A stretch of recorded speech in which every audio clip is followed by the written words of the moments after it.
don't have any attendees yet. Okay. So what we can do is, do you want to just record and then Jake, you can post? Yeah, we're already recording. Perfect. Okay. You ready, Vanessa? I am. So we'll start from like here. Cut it, Jake. So good morning, good afternoon, our LCA Lady Leaders that are out there. Welcome, welcome to another one of our Lady Leader series. Today we are talking about a ma'am. Yes, ma'am. So I have some beautiful women on with me today. I have Vanessa, who is in Anchorage, Alaska, way far from me today. Holly down in Colorado. Well, you're kind of over from me since I'm in Vegas, huh? Colorado Springs, Colorado. And Diondra Gray, who just lost her signal, but she'll be right back on, and she's in Virginia Beach. But let me not steal anything from you all. Let you ladies introduce yourselves and talk a little bit about your business. Vanessa. Yeah, I'm really excited to just be on here and really help give a voice and bring light to some veteran stuff. So thank you so much. I am an agent and also LCA moderator here in Anchorage, Alaska. I have a business, Military Home Source, that has been focused on military real estate investing for the last 7 years that I've been a licensed agent. And I'm also a realtor referral network director with Active Duty Passive Income, which is an educational platform for service members building wealth through real estate. And so, I've had a lot of fun doing a ton of stuff in the military real estate community, and just really advocating for veterans and service members and their spouses and their careers in real estate. And so those are some of the things that I'm super passionate about. I was a military spouse for 7 years, followed my active duty service member around, pieced together a degree, and then joined the military in 2009. So I'm 10 years in as a intelligence analyst in the Alaska Air National Guard in a rescue squadron. I'm currently transferring over to the reserves, though, hopefully here in the next few weeks, and possibly cross training. So we'll see what I do with that. But I love my opportunity to serve and especially educate in the real estate space. Yeah, especially that one about helping our veterans and our active duties and building their wealth outside of that. That's like insanely important. And that's something that I think back in, I'm not gonna say how many years ago it was. We won't count the years. We won't count the years. We won't count the years, how long it's been, but that wasn't something that was there. That platform wasn't there and that avenue wasn't there. So big kudos to you for that. Holly. Hi, everyone. Your background just says Colorado to me. Welcome to my living room, because I'm not working in the office yet. It's been a real fun ride for us. I think, my husband's a retired Army officer, and then we live in Colorado Springs, and we were very fortunate. Both our sons went to the Air Force Academy, so they're both active duty Air Force officers. One is a pilot, and the other one is just a brand new second lieutenant, so he's still finding his way. We've been doing this a long time, and I think moving around the world and always coming somewhere where you've never been, like we saw our house for the first time, we landed in Colorado Springs. So it's become a real passion of mine to really educate, those military buyers, and we're about 25% military in Colorado Springs, but really to give them an education on why their buying experience might be a little bit different than somebody who's going to move somewhere and live for the next 10 or 20 years. So for our military folks, and Vanessa, like you, I do some classes where I teach military buyers how to invest wisely, and how by the time they retire, they might be able to have 2, 3, or 4 houses totally paid off and giving them residual income, just by waking up. But, it's different for them on how you educate that buyer on what they need to be looking for, and where maybe they're going to look in specific parts of town, so that if they get a short notice PCS or orders that they need to leave and they need to either sell or rent quickly. So it's a lot of fun, though. It's crazy, is I think a lot of times people don't realize, and since I interview realtors across the country, people always separate the difference between buyers and investors. And I'm like, a buyer is always an investor. You know, when did you ever see someone buy a house and expect to lose their bank account on it, especially a service member that often lives paycheck to paycheck? You know, like no one ever buys a house for the sake of losing. You know, everyone always buys a home for the sake of that investment opportunity. And so really military families are often forced into investments. They don't realize it. And so it's so important to teach from that platform. And, you know, like, because I came into real estate as an intel analyst. So I was an intel analyst in Afghanistan, came straight home into the furlough in 2013. And I was like, I didn't do well switching from a combat, like high ops tempo environment back to in garrison where it's slow paced. I couldn't, it was really hard for me. So I decided to go into real estate and go part-time military. But I don't sell real estate out. I wouldn't be a realtor today if it wasn't for serving the military community and teaching investments. I don't love real estate enough to do that. I love being able to help our military community learn how to build wealth, because we are the most underserved community with teaching financial literacy. And the VA loan oftentimes could get people into a trap buying the wrong piece of real estate that's not good for their family. And it could really harm a military family if they're not educated well. So that's been something that is a huge, huge passion to teach service members. You know, one of the things, it's funny because during this pandemic that's happening, I keep using the word mission essential, and you guys know why I say mission essential, and it's not. What is it called? I always mess it up. No, the civilian version of it. I don't remember. Yeah, what's the civilian version of it? I say mission essential. Oh, essential service. We're an essential service. That's it. Thanks, Holly. And I'm like, wait a minute. I'm so used to always being mission essential. You know, being in the military has taught me so many different things that carried over into this business. And it's Vanessa and I were having a little bit of a chat about this. What was it, last week? Just in reference to when someone else says, I service the military community. And it's like, well, it's a little bit different in my mind what service is when you're talking about someone who is a veteran or someone who is active duty or reserves or Air National Guard or whatever. There's a difference that's there. There's a little bit of a difference in the understanding. And I think it's hard unless you have been in it. We were talking about so many different things. We were talking about what does integrity really mean, you know, how it means something different to this group that we have, our military community. You know, what does that mean versus what does it mean in a civilian world? You know, it's funny. Yeah. Your brain kind of never shifts away from it, does it? It's like your brain still sticks in that. Like, well, you missed it, Diondra. I was just saying in reference to, like, it's called essential services. And I've been saying mission essential this entire time. I'm like, is your job mission essential? You know, and you know, it's crazy, even from the spouse community. I mean, and some people that have moved a lot around the world, I'm sure they can maybe understand.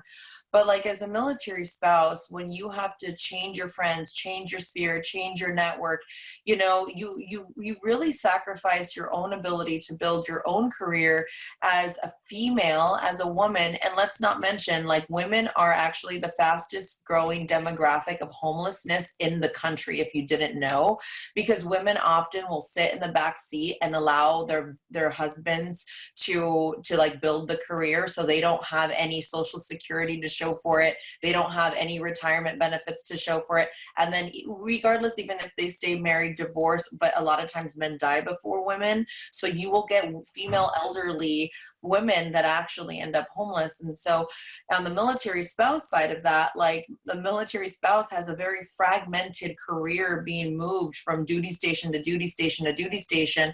And I even have a client who's now become a really good friend of mine who is a dietitian, And so she's an educated military spouse, you know, like has a profession. But she was saying that because she's moved, she worked at WIC in Germany, you know, because she's a dietitian. Now she works in a hospital here in Alaska, but because she's never able to build tenure in a hospital, she always has to start at the bottom. Every time they PCS making the lower income wage, and she can never move into management because she can't stay at a hospital long enough, right? And so, Yeah.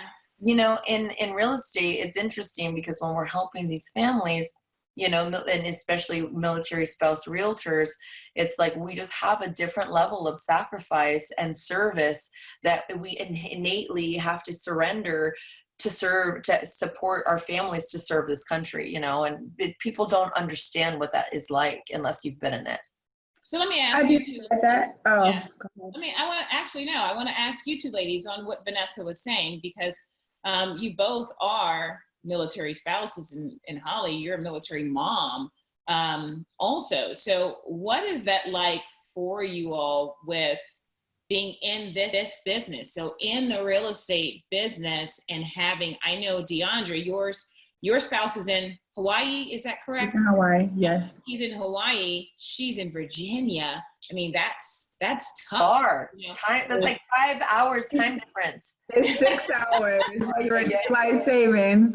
And Holly has a little bit different dynamic because Holly is in the home and I'm not. And a lot of people think I'm crazy when I say this. I love it because we got married when I was 28. About to be 20, no, I was 29, and my husband's 2 years younger than me. Me serving before he even got in the Navy, by the time I got out, he was coming in. The big thing was for me, I still need to know who I was as a woman. I mean, getting married, I mean, I haven't had children yet. That's a whole nother task that I have to take on, but getting married alone, being a spouse, has been really hard to adjust. And I'm like, oh my God, my husband isn't even in the house. I don't even have to do the duties as a partner in the house because I'm still living with myself. I'm still growing. I don't have to worry about coming home at a certain time to cook so I can stay out later showing houses. It's actually giving me the breathing room. And then of course, if you have too much downtime, you do think about the distance. It took me 15 hours to get there and I actually don't want to go back. And we had a conversation. It was beautiful, but it was so long. And I don't know, I had this fear of flight out of nowhere. But we had a conversation, and one thing is a supportive spouse.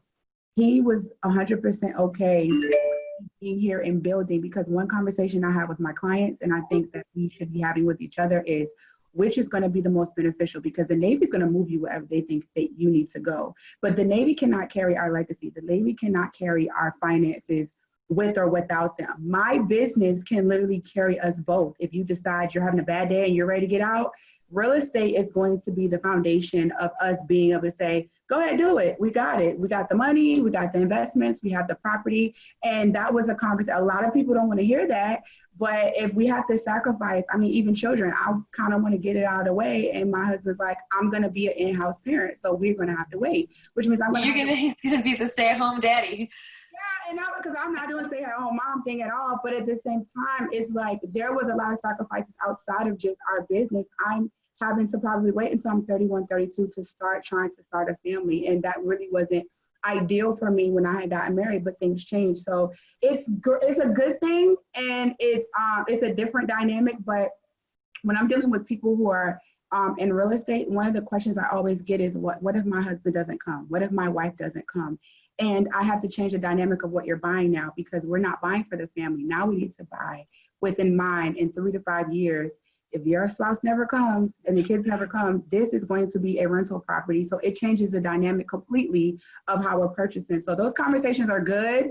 It's good to have the experience, and it's good to come from a place of like out of emotion and just making a business decision, because a lot of people do that. They're so excited for family, they get this big house, and then now we got to really target the market later on to get it rented or sold. And, you know, the Navy or the Air Force or the Marines completely changed on them.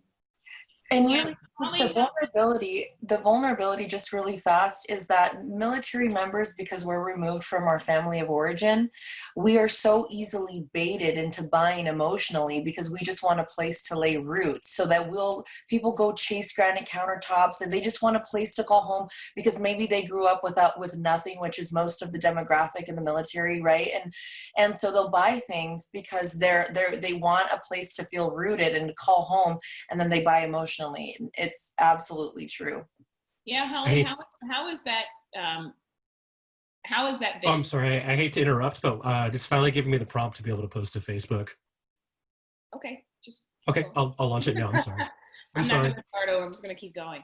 So, Holly, how is that? How has that changed, or not changed, but how has that affected you and your business? Because you've been in real estate for a while, and you have your boys that are serving and your husband who has served, who's retired now, correct? Yes. So what was that like for you in your building of your career process? Did it happen once your husband retired, or did you start prior to?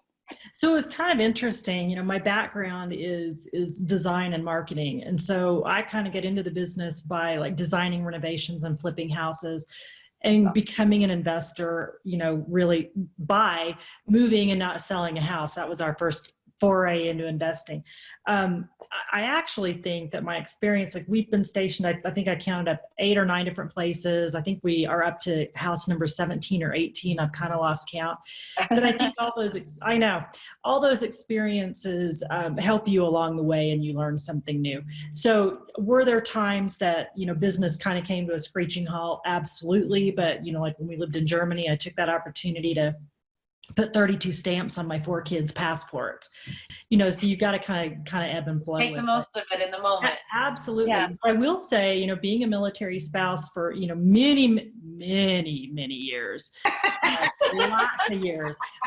What I will say, I actually look, you know, at the time when he was deployed after like 9/11 and all that, you know, at the time you hate it and life kind of stinks, but I really look at it now and I think those things are what challenged me to rise as a woman and to really appreciate what I can do on my own, you know, the things that you can accomplish, like, you know, the major win of fixing your own dryer when it dies. You know, things really ramped up when we got to Colorado, and we knew that that was going to be the last duty station for sure. And that allows you to grow your sphere of influence, and it allows you to grow your client base. But I do really appreciate the times that we've had, and how that has allowed us to grow. Numbers, like I am literally sitting over here, like that is a lot of duty stations and houses. 4 times at Fort Bliss, each Texas. one, to pack each one, to make each one feel at home. That is so. How many boxes of curtains do you have? Can I just ask this? This is a secret question. How many boxes of curtains do you travel with from duty station to duty station? Well, none now because we retired, and so I got rid of them all. But you know, it's amazing. You guys all know this as military. Like every once in a while, I'll move a piece of furniture and I'll see like 7 moving stickers all in different colors, and I'm like, oh, that was Germany. Oh, that was Fort Leavenworth. Oh, that was on the furniture. I would not complain like anymore. I have to tell my husband, like, no, do you hear? Like, seriously, people don't even drive that many states in their lifetime. Embrace it. You learn something new everywhere you go, and you learn to love a different environment. So, you know, I loved it. Every 3 years, I'm still like, all right, it's time to move. Yeah. I think that's my issue now, and my husband now, which I call my first husband, even though. We're like, I ain't asking any questions. Okay. So he's like, no, we can stay in this house for like 10 years. I'm like, I'm going to be sick of this house in 3. We get so used to moving. People think we're crazy. This transition every 3 or 4 years, there's a transition. So like we moved in. I've already had what I want to change, even though we built it from the ground up. I have things I want to do, you know, to the house. And now I'm thinking, and so then I'm sitting here looking at like other houses. And I'm like, look at this house. And he's like, Cheri, stop it. But I want to ask you guys a question. So in this COVID that's happening right now, right? So in this pandemic with real estate being essential services, not mission essential, right? So with it being essential services in some states, I know some states it's not, and it's been very tough, but we are very used to finding a house, picking a house, maybe even online, having to do things just by looking at pictures and video and all of that. So do you think that the adjustment that you might have had to make in February, March, April, now in May, was it a little bit easier of an adjustment for you and your business? And I mean, most of us serve a lot of military clientele. So was it a lot? Did you notice any shift, or was it kind of just a little bit of, it's a little bit of business as usual, because we're so used to having the PCS, we're used to being considered missions, whatever. Essential I'm not services. changing it. You guys, I'm just gonna say mission. Yeah, essential. we are. It is. We're military. That's what it is. I'm so used to being mission essential all the time. I mean, heck, as a mom, I'm mission essential. I can't get sick, you know. So I'm so used to it. We're just gonna leave it at that. Yeah. Has your business been affected by it, or have you noticed that it's kind of been a little bit of the same? What have you guys experienced? Well, I will say that, I think March was really slow, but primarily because there was a stop movement order for all the active duty military. So they couldn't move until the end of June. So things that were under contract, moved to a little bit later date for closing. But other than that, we've been doing, and you guys all too, since we service so many military folks, we've been doing FaceTime and Facebook timing clients for years. So, you showing houses to, I had a general in Germany, I had, Guam, Germany, Korea, Japan, everywhere. So that part hasn't changed. But I do think that one thing that has changed, we all like to sit down and do consultations with new buyers and kind of take them through that buying process. It's been really interesting because now it's all done on Zoom, and I actually think I like that better. Everybody can be in their house and be comfortable. Like the number of clients that are in their pajama pants and we all laugh about it, and their dogs. And you get a chance to see what they really live like, and what's important to them. And like last night I had a young Army captain and his wife, and they have their 2 dogs are sitting on their lap, and it was great. So I hope that part stays the same. I think it's up to you is to just include that part in your business. And I've been, I own the brokerage that's in Atlanta. I live in Vegas. I still sell houses in Atlanta. And people always say to me, like, I don't get how you do that. I'm going Zoom, FaceTime, what's the other one called? Duo. If it's a Android versus, sorry guys, what was that number? Never. If it's an Android versus an iPhone, then, and you want to do it that way, we can do a duo. But I've done it so many times. I've had so many clients that like flipped their camera around and walked me through their house. And then we sat back down and we talked about it and we discussed, listing their house and send a photographer and have someone help with putting a lockbox on the door like this. To me, it didn't quite change my business. I think that it almost enhanced it just a little bit because it made everyone else more comfortable with the way that I like to do business. So instead of people having to feel as if, Cheri does things different. Now it's, Cheri does things the normal way. Okay, this is how it has to be done. So for me, it helped a little bit. What about you, Diondra? The box longer. Yeah. I'm very country. I'm Southern. I love a good in-person conversation. I'm a hugger. So this has been an adjustment for me. And you're more outgoing. You're an extrovert. I'm very extroverted. And a lot of times I'm really bad on the admin side. Like I have an assistant who does my transactions, but I will tend to look at your email or your message and not respond. So the way I run my business is if I get that connection and you see how attentive I truly am, you're very forgiving when later on, if I'm kind of not on top of, sometimes they don't want nothing. Now, if you really want a house in this time, but sometimes, clients just be hitting you up, sending you stuff like, you don't want that house. So that's, instead of me, you know how you look at a text and you make that face like, so I should immediately respond, no, we're not doing that house, or not a great idea. But instead I look and scroll and I forget, and then they'll hit me back like the next day, like, hey, did you get my message? But I know that if I had never sometimes had that relationship kind of built in the beginning, they would have kind of maybe carried me like just anybody else who was just trying to be their realtor. So for me, that's been good. The Zoom, I kind of like it. My business hasn't changed at all. It has grown insanely. Like, it's always really busy for me, but like now, you know, military, we don't really move when things happen in the government because things are usually as business as usual all the time. This has been the only thing that has ever affected a PCS move to our shop. I'm like, damn, military ain't stopping. We can't play those games. And then it did. And I'd never seen that before. So they also know that as soon as June 30th hits, if it remains, we have to go back to the way everything was immediately. And they don't care that you don't have a house. You need to get on the plane tomorrow. We understand that urgency. So we're all kind of just moving just like everything is going. Hey, Vanessa, what about you? Like, what's been the difference for you? Or You know, I think the biggest crazy influx with the market has really helped me look at investing very, very differently. And like I mentioned in the beginning, you know, when I came into real estate as an intel analyst, where previously the weight of my word was so heavy, you know, was so weighty that like in a military environment, people die if you give them the wrong recommendation.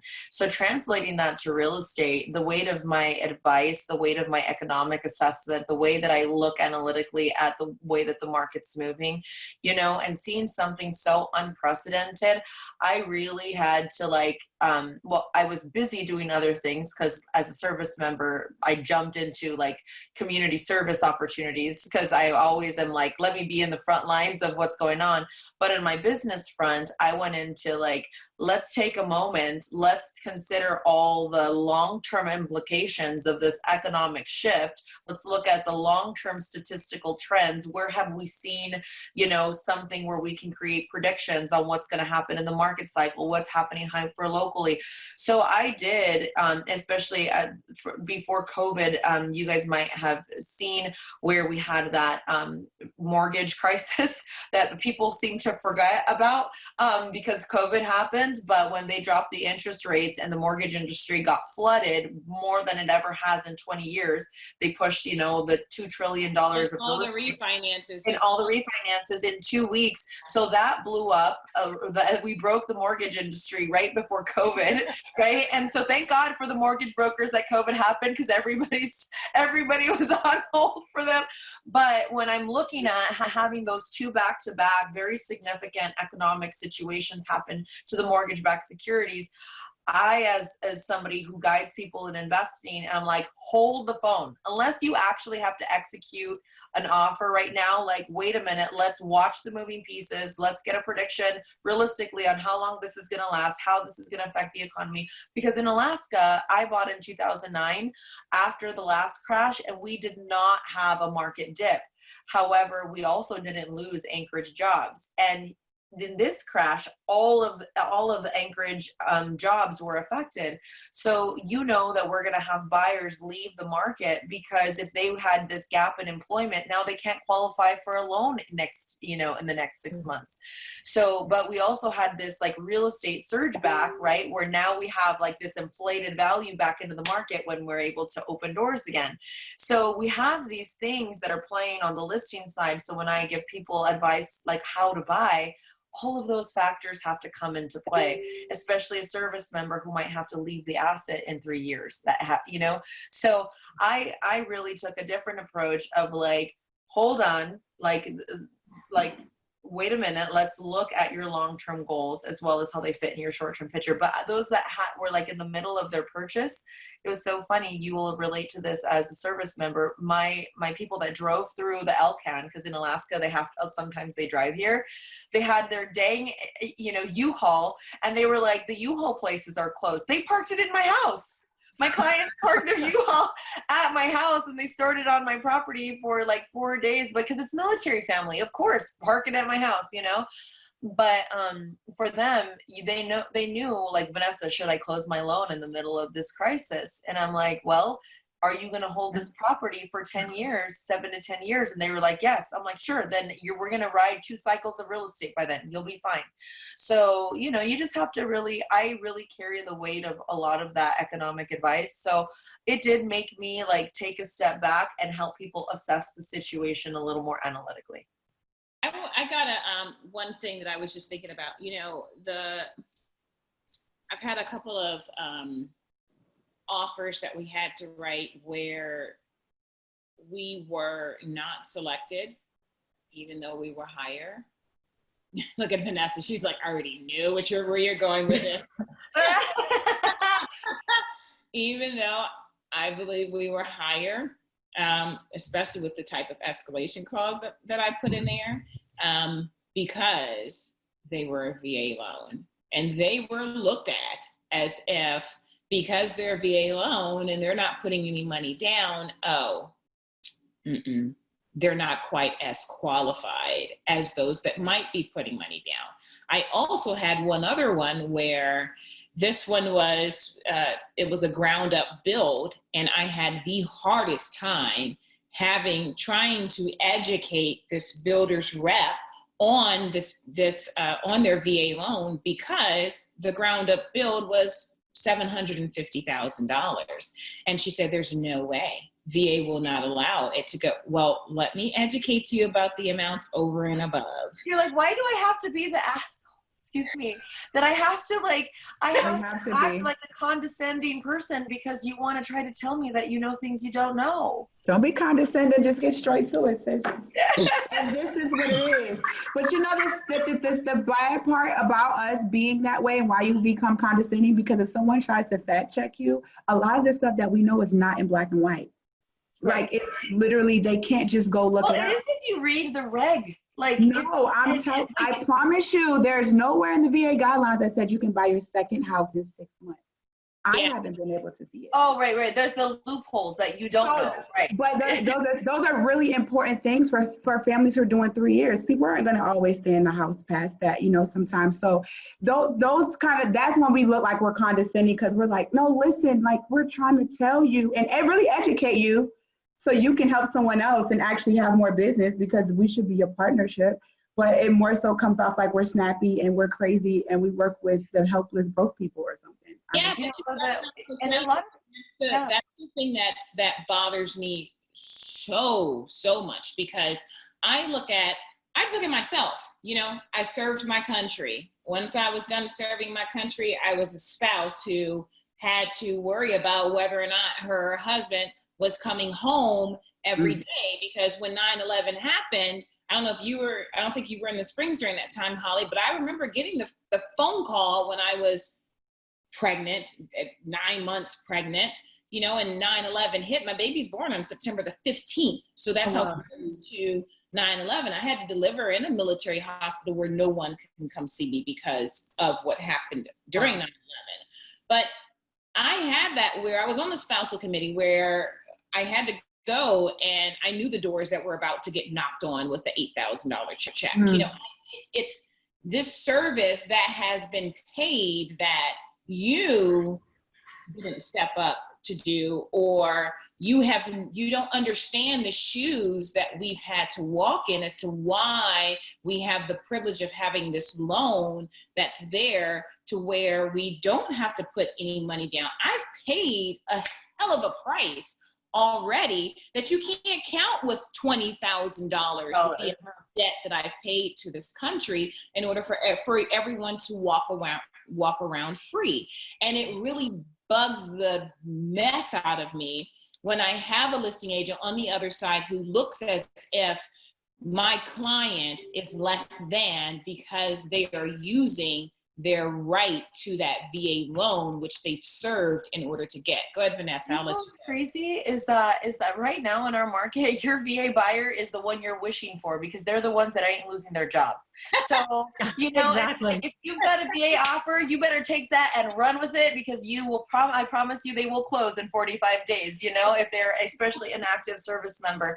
And so VA buyers right now are in the best position to acquire and capitalize on any sort of market dip because right now and in the next 12 to 24 months, we're going to see a lot of opportunities surface that VA buyers can execute on because of their VA loan and the investment opportunities they're going to be privy to.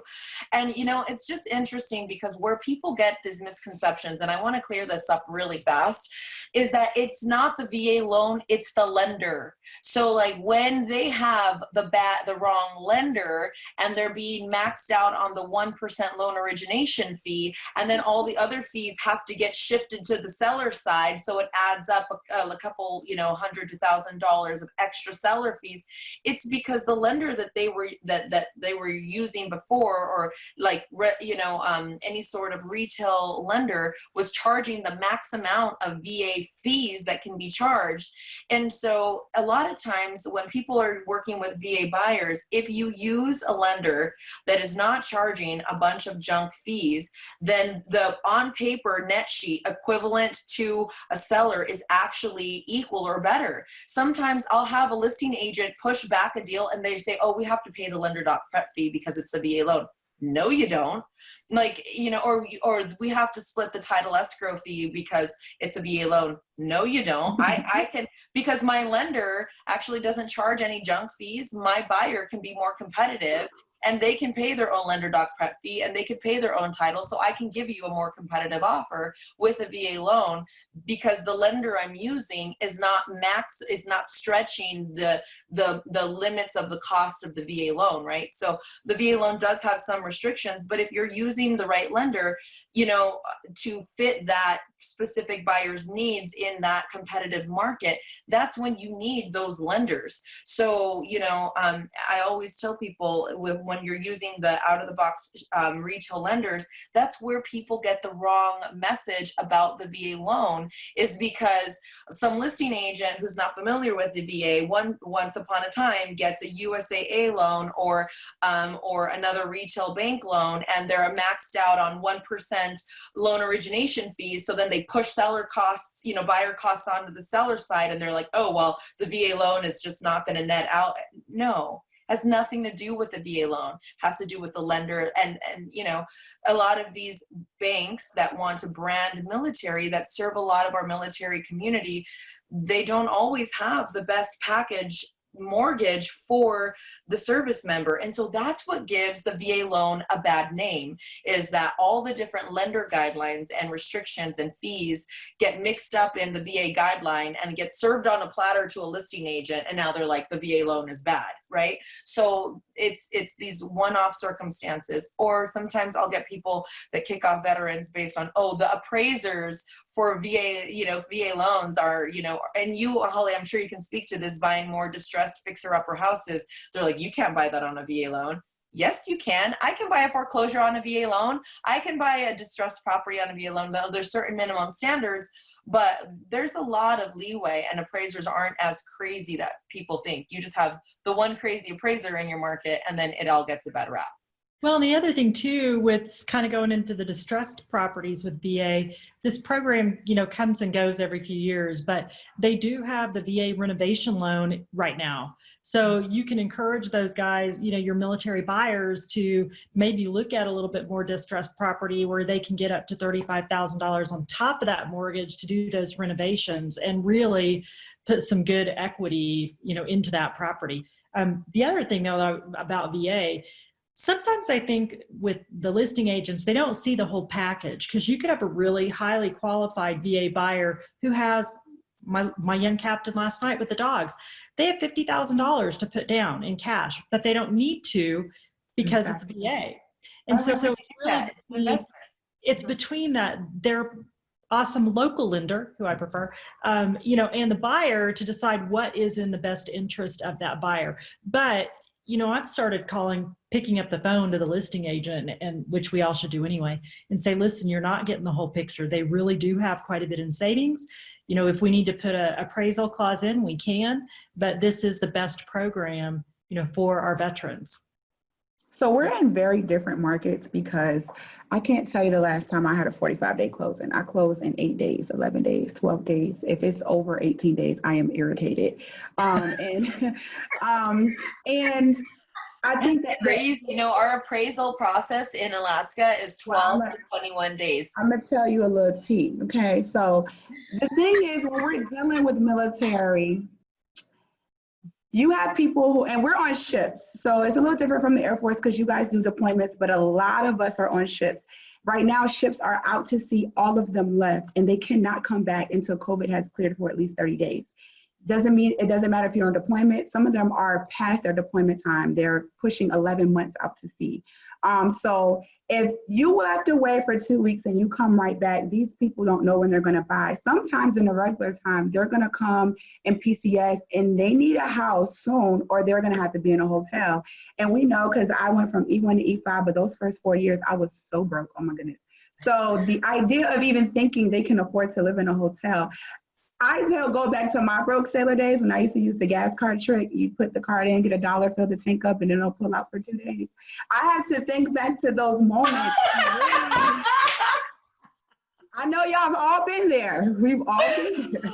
I have to think back to those moments, and that is where I'll start getting motivated with closing quickly. And when I do the close dates, a lot of times the agent will call and say, hey, you have a typo. You're trying to close in 12 days. This is not going to happen.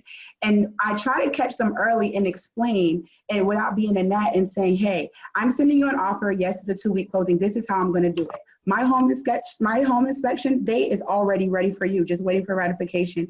I am going to order the appraisal immediately. Now, I have to do that with risk because there's no guideline that says you cannot order the appraisal just because your repair list is not completed. It says that the documents have to be completed to a certain level with the lender to do so, which means if I have a feeling in my heart, this is right and this house is fine, I order the appraisal on my behalf. That way, if the deal falls through, guess who has to pay for it? Me. I don't have $525 to continue to give away. So in certain cases, I don't do it, but that way we get the ball rolling within 48 hours of getting the appraisal. The appraisal sees the shorter date. And a lot of times if they see a later date, they put it on the back burner and they go to the other houses. If you see the shorter date, they try to get out. So it's a lot of things that I had learned to negotiate, because in our market, if a house is on the market over 24 hours, it's a dub. Like if that something is going on, I don't know what's going on with it, but it's not that lovely. Yeah, it's a really, really fast market. So when you're going over price point, because I'm so heavy VA, we have 13 bases. I mean, this entire area is all of military.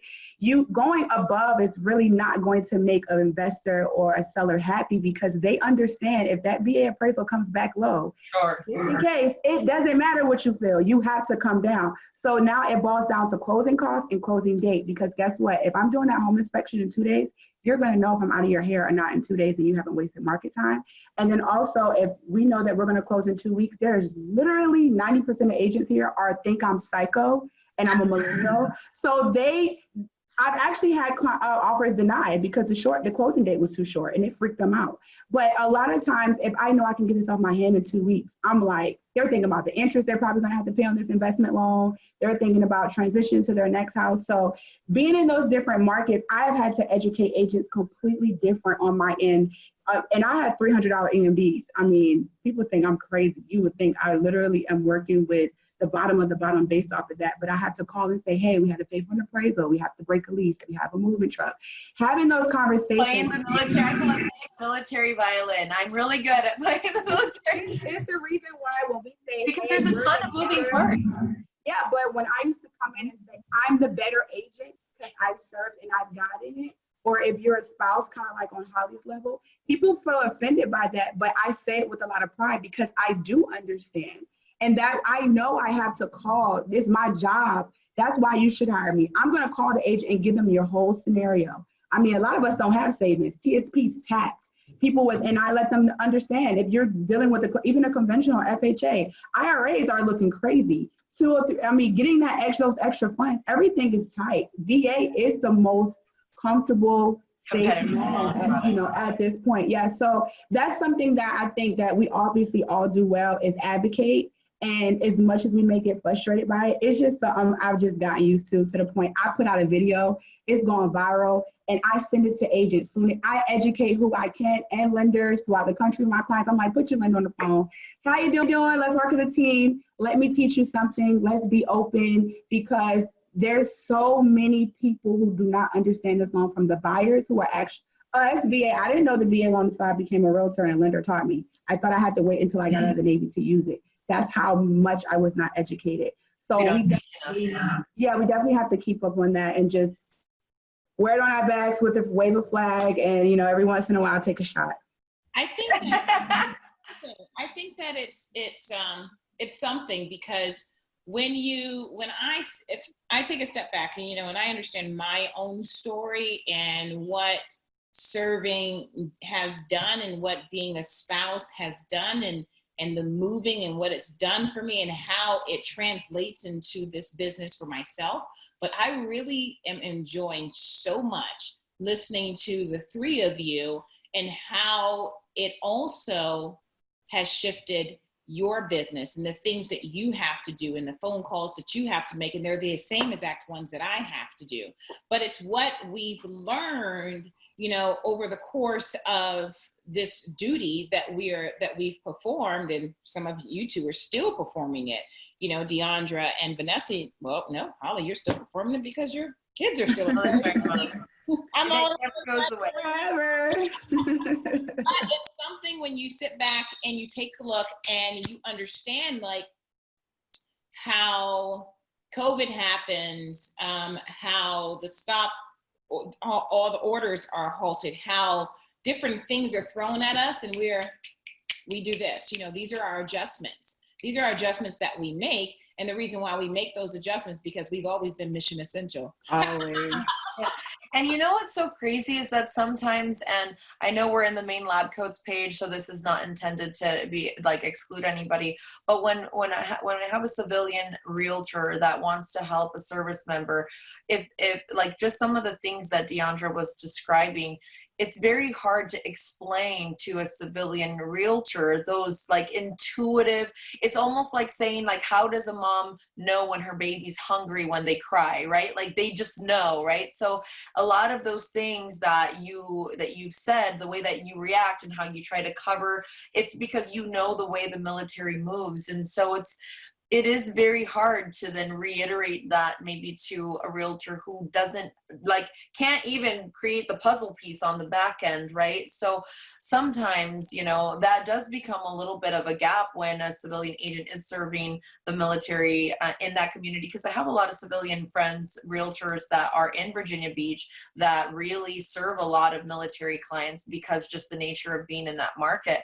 But like some of the insights that you even just shared in that stint of, you know, conversation that you just had, that's something you can't really train somebody else, you know, and and so that often is very and I've noticed that I've kind of like, you don't know how to quantify it to a point. Like I train agents, and that's why I got into training agents, because I can't service them all. Right. But when you guys, I don't know how you felt when you got out of the military. I was like, I'm not looking back. I'm not going to miss them. I'm so over this Navy. I mean, they have taken all of my time. I have been broke. And then you get out, and literally when I get a client and they're like, I want to buy a house, I'm like, oh my God, are you a veteran active? And they're like, no. And I'm like, well, there's that.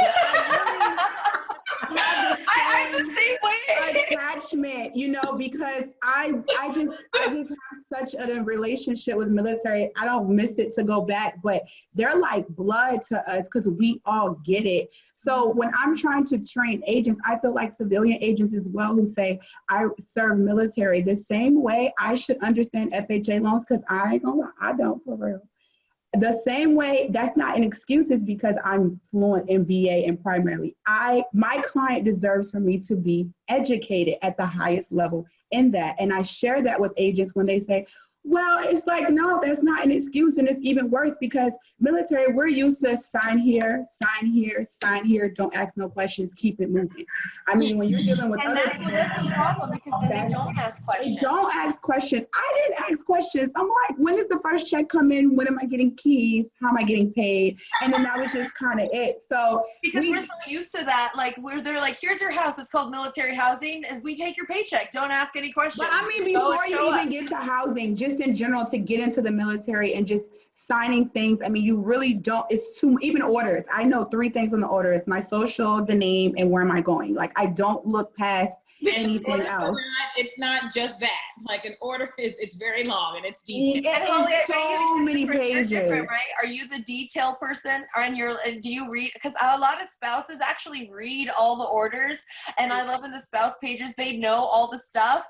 And I'm like, I didn't read my orders. I just showed up with my bag. And it's interesting too, because like I can almost our contract to buy here, like I have the whole thing practically memorized. And I think that it's really important. I need a military wife. Yeah, exactly. I know it. But I think it's really important when you're educating those buyers, especially first-time buyers, like what is important to them in the contract. Do they need to know what an ILC is? Probably not if they're buying in a neighborhood, but you need to let them know the times they can get out of contract, what's important to them, and how we're going to protect them. So even if you don't go through, for us, it's, I think, 18 pages, I don't necessarily go through all that, but I always tell them, don't just sign this. I want you to understand what you're signing. Let's talk about the bread and butter of what that contract is and how it's going to protect you, and how we're really going to pay attention to those dates and deadlines. And so I am that, like when we went through the last set of orders we got, I was like, wait, this doesn't say we're going to Omaha where our furniture is going. This says we're going to Colorado. Oh, that's important. Oh, I didn't even think of that. Yeah, no, I do. I'm similar to you, Holly. I read it all and I educate, and it doesn't matter to me whether you are a military buyer or not. I'm very big on making sure that everyone is educated on the entire process, so VA loans, FHA loans, conventional loans, what does this mean? What are the contingencies? How do we need to lace it? What has to happen? And then also on the seller side, like, seriously, what does this offer truly mean? And I think that education, whether you are prior service or not, I think you need to make sure that you are very educated when you are serving, especially the military community. Because there are lots of ins and outs. There's a lot of things. There's moving trucks, there's PCS, and there's oops, what if something else comes up? there's orders, there's my family's not coming till this time. They might be willing to just sign something. Oh, someone just gave it to me and I just signed it. I'm just, like Diondra said, I'm just trying to get to the closing table. What does this mean? And then you'll have those that are very analytical, and they are going to read it all. They're the ones who train you. If you had Vanessa as a client, if you didn't know your stuff, you're going to figure it out, because she's going to question, and those are the good clients. And then you have those ones, they're like, I trust you, whatever you say. Don't just trust somebody with your $350,000 purchase. And some people, they just don't think that far. And that's why I think integrity, between agents like us is super important. It doesn't get old. That's why when people say, oh, these companies are going to come and get these, people are going to buy houses online. It's like, no, some people need to feel and know and hear. I can tell when a person's reading a document, because our contracts are 41 pages minimum. That's how they start. Yeah, so I don't write contracts for fun, but of course we're making sure that not only are you understanding it just for closing, but after closing, because a lot of that stuff is going to actually apply. It makes it they know when we know, and you trust the person. I know I'm like that when I go to a mechanic or something, or a contractor comes in my house and he starts talking like he know what it is. I'm like, how much you want? Okay, and you tell me when you're done. Versus the person who's kind of shaky, you're kind of like, well, what about this? And it just gives you such a comfortable feeling. And that's why our referrals come in. That's why our names ring bells. That's why Holly could be doing this OG status this many years with both of you, because Cheri, I didn't even know your kids was that old. Like, I'm 29, so all of you, and then you guys look so great to know that I mean, y'all have been in real markets. I've technically been spoiled. I came in the end of 2015, 2016. I haven't seen a low market, so when people want to get in real estate because of me, I'm like, well, hold on. Like, I haven't gone through the crash my mom went through. This was my first little one. And then it ended up being great. Like, COVID's not even touching the market crash that we had. So having that experience overall to say, which is why I started buying rental properties, because now I can look at a home inspection completely different than when I didn't own a house. And I'm like, look, let's not take a chance on that item, because if it goes, it goes. And if it pops, it pops. Versus in the beginning, I'm like, no, it's fine. They said it's fine. The inspector said it's not that bad. Like, it's not. And then 2 months later, the pipes bust and they can't afford to repair it. And then I, end up helping out there. So that's I love that you say that, because military realtors, when we're helping military family and something happens like that, like we're over there. We actually I'm inclined to help. Some of them you just can't wait to get rid of, so they don't count. But like the ones that you just love and you just know this is just something that happens in home ownership. Yeah, I'm always gonna help them out. It is funny. My military buyers, we always like, hey, you don't have anywhere to stay? Come stay in our basement while you're house hunting. Not my civilian buyers, but I have more people that have slept in my basement. And I always think of them like they're my kids. And in fact, last weekend, I've got 2 folks coming from Fort Lee, Virginia, and they already bought their house. Well, you got to turn your sprinklers on. So my husband, Matt Quinn, greatest husband in the world, over for hours on Saturday, turning on, fixing this young captain's sprinklers. So, we really do try to, we all do. We all love our military buyers and try to treat them well.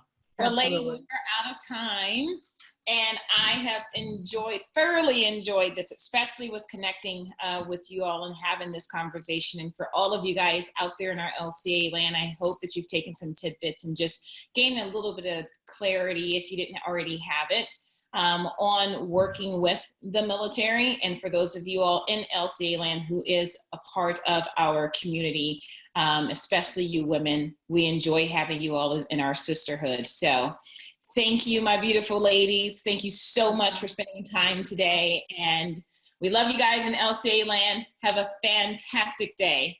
Bye, everybody. Bye. Thank you.